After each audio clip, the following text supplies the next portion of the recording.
Hello there, my crafty friends. It's Terry from Vegs Creates here for the Robin's Nest Creative today.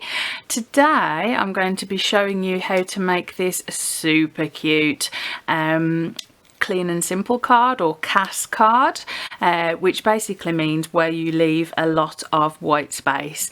So you usually have a focal point and then not much else really. So in order to make this card, or this similar kind of card, you'll need a white card panel that is suitable for both ink blending and for alcohol marker colouring.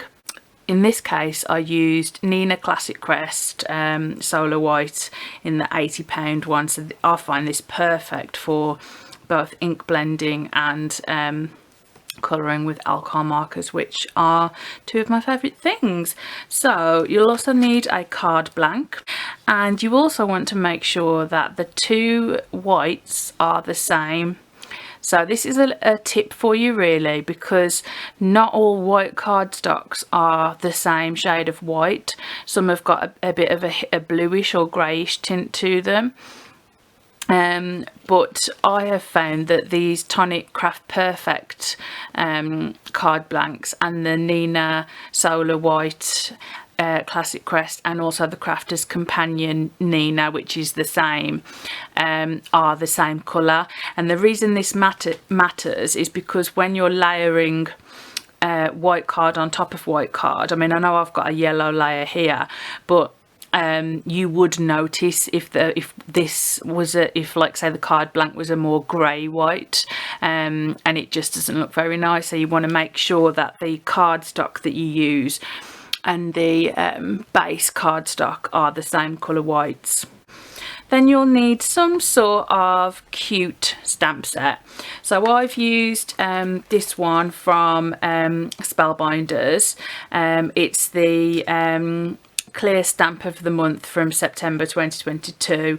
But any sort of stamp set that you want to use, something maybe you've been thinking, oh, I've had this cute stamp set for a while and I haven't used it. And then some companies make these stencils which have like a circle or a square or an oval cut out, and that are perfectly sized for a particular card. So for example, this Brutus Monroe one that I bought recently is perfectly sized for an A2 card. So you place it over the top and then like adhere it with a bit of low-tack tape, and you've got the perfect centered circle on your card panel. So you'll see further into the video how easy that makes it. And then because this is a scene, you will need some paper, some low-tack paper that is suitable for masking. So I've got this little one here on a tape runner which is from Heffy Doodle, which I find particularly useful for small areas. So I wanted him you'll see all this as we go through, but I just wanted to explain this in case you've never built a scene using masking before. So basically he's fine because he's on his own, so you wouldn't have to think about anything that's in front of him. You wouldn't have to mask him off to do further stamping. You only need to mask him off so that you can then ink blend over him. But here, for example, the pumpkin, you can see that the bottom of it is cut off.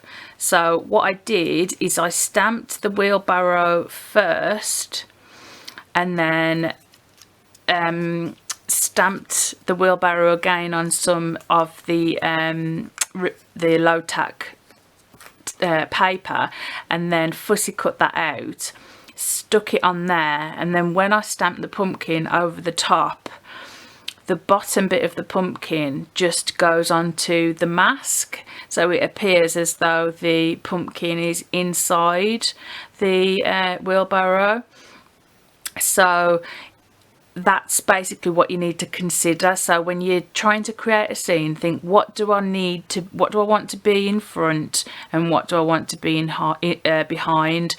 So you always stamp the thing that you want in front first, mask it off, and then want the thing that you want behind it or inside it over the top.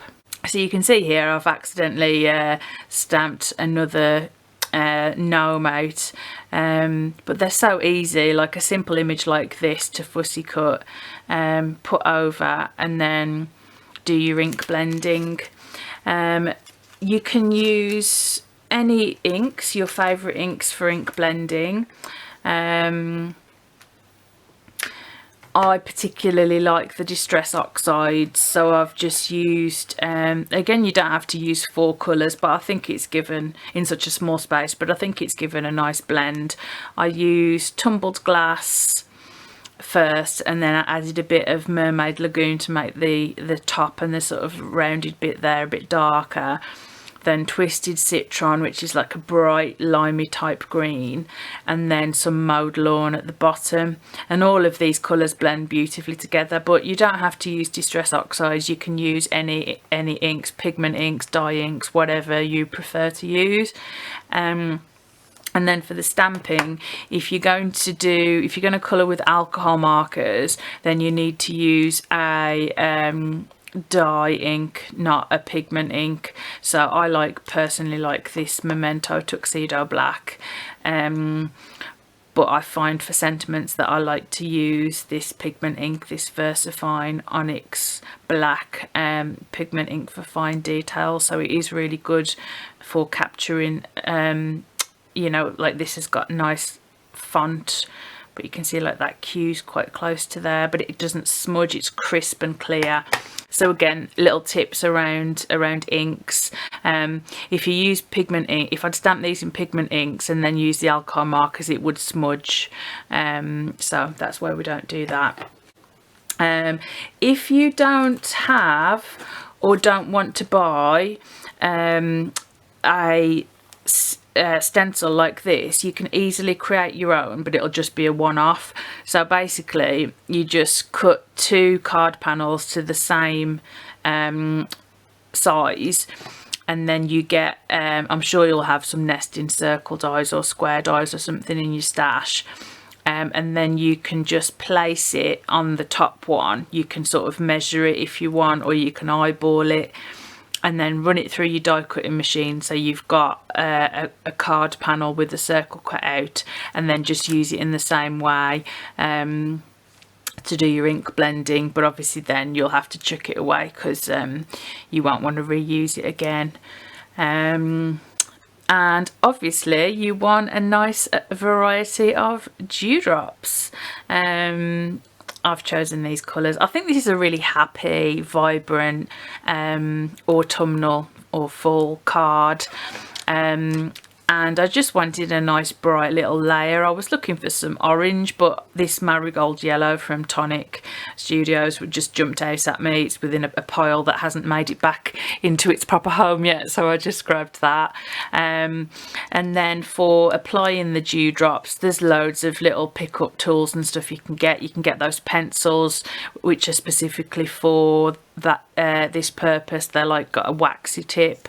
Tonic Studios have got this little embellishment tool with like a rubber nib, which I like to use. There's also this quick stick from We Are Memory Keepers, which has got, you twist it and it's got this like sort of like sticky stuff. So many options. And then if you can get either a glue that comes with one of these metal fine nibs, or decant some of your favourite glue into a smaller bottle, as I've done here, because you can buy these bottles, and they come with the special tips that don't sort of react with the glue. But no Tonic, I'm not advertising these, but it's just something that I've found that I like. Oh, one more thing, you'll also need some scissors that you like that work well for fussy cutting. So you want something that you can use that's very intricate. Now this varies very much from crafter to crafter. Some people like to use really big heavy long handled scissors, but other people like to use tiny little ones. So just whatever you find works well for you for fussy cutting the masks. So I've just explained what you will need if you want to recreate this project, and the rest of the video is going to be a nice relaxing tutorial where I will speed it up, add some nice music, and you can just sit back and watch the project come together. So let's dive in, shall we?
here we go.